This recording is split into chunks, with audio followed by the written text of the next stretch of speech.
¿Qué tal? ¿Cómo están? Aquí José Oviedo para hablarles hoy día sobre la figura del oficial mayor y la importancia de este video está dada porque la figura del oficial mayor ha sido visibilizada, ¿no es cierto?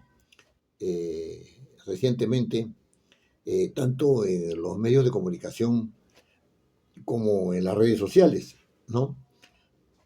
Eh, Claro, por un lado, el oficial mayor va a la comisión de fiscalización a ver este asunto, ¿no? De la red de prostitución que se habría eh, implantado en el Congreso. Por otro lado, le piden la renuncia a dos grupos de congresistas, les piden la renuncia.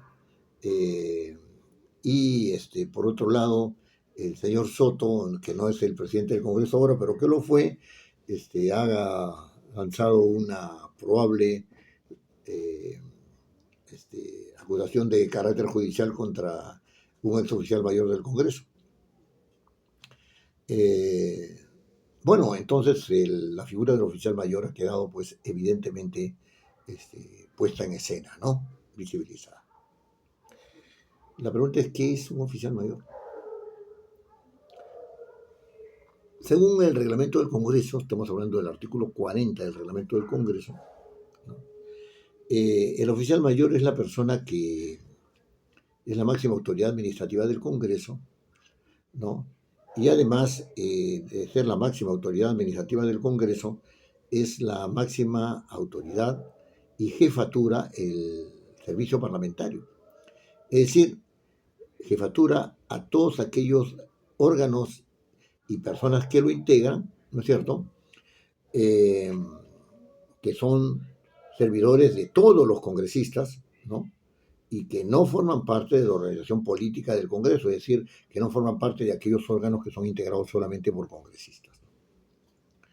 Entonces, el oficial mayor es una figura que podría decirse que está situada en el medio de la actividad política del Parlamento y la actividad administrativa, ¿no es cierto? Y la actividad administrativa de los servidores del servicio parlamentario que ayudan a los parlamentarios en sus funciones.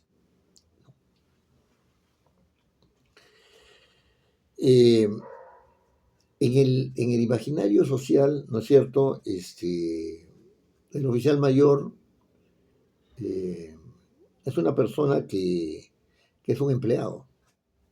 Así se ha dicho en los medios de comunicación, es un empleado, por lo tanto, cumple las órdenes y ejecuta las acciones que son derivadas de decisiones de la mesa directiva del Congreso o de los propios congresistas. ¿No? De tal manera que desde ese punto de vista sería una persona asalariada, ¿no?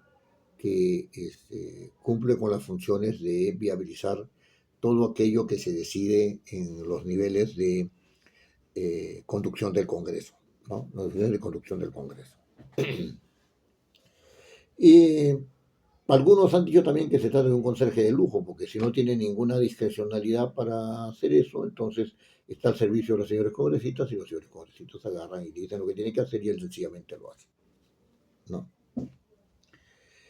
Sin embargo, plantearse o colocarse en esta posición es un poco minimizar la figura del oficial mayor, ¿no? Que, como repito, es el nexo, ¿no?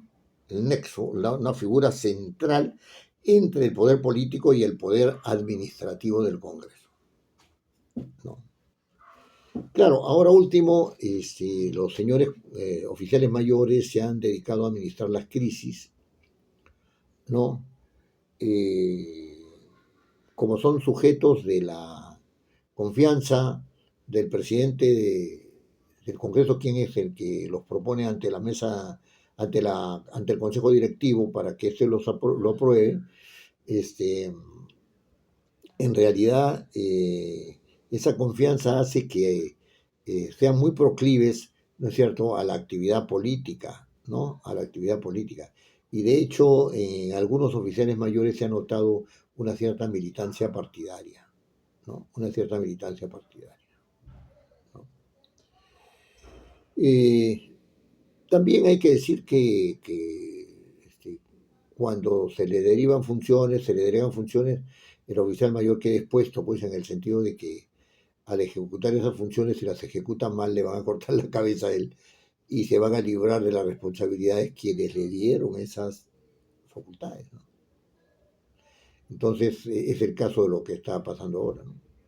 Le dicen al oficial mayor, usted puede contratar, el oficial mayor contrata, ¿no es cierto? Y si surge algún problema, como el que ha pasado con la oficina de asesoría legal, ¿no es cierto?, del Congreso, la tendencia es a cortarle la cabeza al oficial mayor, porque, dicho sea de paso, la resolución que contrata al señor ex jefe, ¿no es cierto?, de asesoría jurídica del Congreso, es una resolución de la Oficialía Mayor.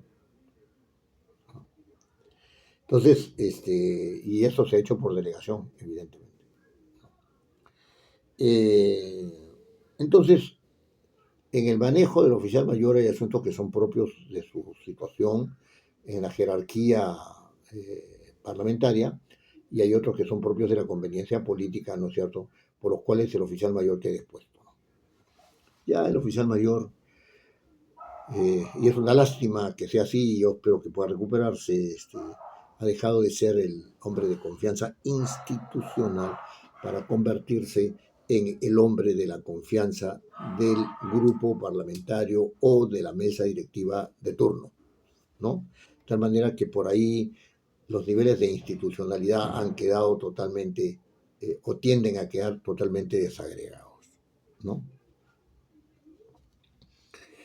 Eh, yo eh, tendría que ponerme en una posición un poco crítica a este respecto, porque los oficiales mayores de los últimos 30 años, desde 1992, ¿no? 22 años, 24 años, eh, han descuidado ciertamente el servicio parlamentario. Lo han descuidado. No ha habido una preocupación por sostener, ¿no es cierto?, y fortalecer el servicio parlamentario. Más aún, la suspensión del Estatuto del Servicio Parlamentario el año 2017 bajo la presidencia, donde el Parlamento estaba bajo la presidencia del señor Galarreta, ¿no?, dejó sin efecto el Estatuto del Servicio Parlamentario. Y lo que ha revelado y lo que se ve con claridad, ¿no es cierto?, veintitantos años después, ¿no?, es que eso se hizo para que el servicio parlamentario fuera infiltrado por grupos de operadores políticos. Está clarísimo, está clarísimo. Y entonces ahora, 13 puestos, en la actualidad, ¿no? 13 puestos directivos del servicio parlamentario los ocupa Fuerza Popular, 21 puestos los ocupa Alianza para el Progreso, dos o tres puestos los ocupa Perú Libre, uno tiene Avanza País, etcétera. Los que logran concertarse y ganar la mesa directiva, ¿no es cierto?, empiezan un principio de copamiento, ¿no?, partidario, ¿no es cierto?, que indica que la institucionalidad no está bien vista, ¿no es cierto?, por los actores políticos que acceden al Parlamento a través de la elección, ¿no? De manera tal que la figura del oficial mayor, habiendo sido deteriorada, ¿no?, tampoco ha encontrado, ¿no es cierto?, en los operadores eh, políticos, ¿no?, un campo en el cual pueda realizarse una conversación o una interacción para favorecer la institucionalidad del Congreso a través de la restitución, ¿no es cierto?, del Estatuto del Servicio Parlamentario, ¿no? Y esto es lo que se tiene que proponer, ¿no? El oficial mayor actual, ¿no es cierto? Ya que no lo han hecho los oficiales mayores anteriores, ¿no? Debería proponer con toda seriedad, ¿no es cierto?, la restitución, ¿no es cierto?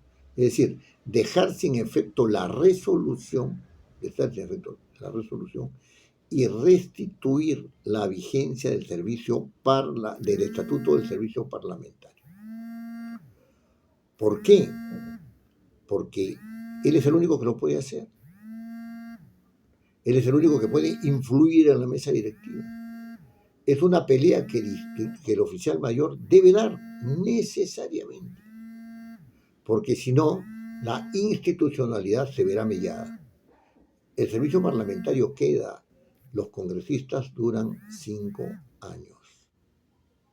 Pelear por la estabilidad del servicio parlamentario, que debe diferenciarse claramente, de los servidores de confianza que son actores políticos de los partidos que han ganado representación ante el Parlamento, ¿no es cierto? Pelear por el servicio parlamentario es pelear por la estabilidad, por la institucionalidad y por la profesionalización del servicio parlamentario.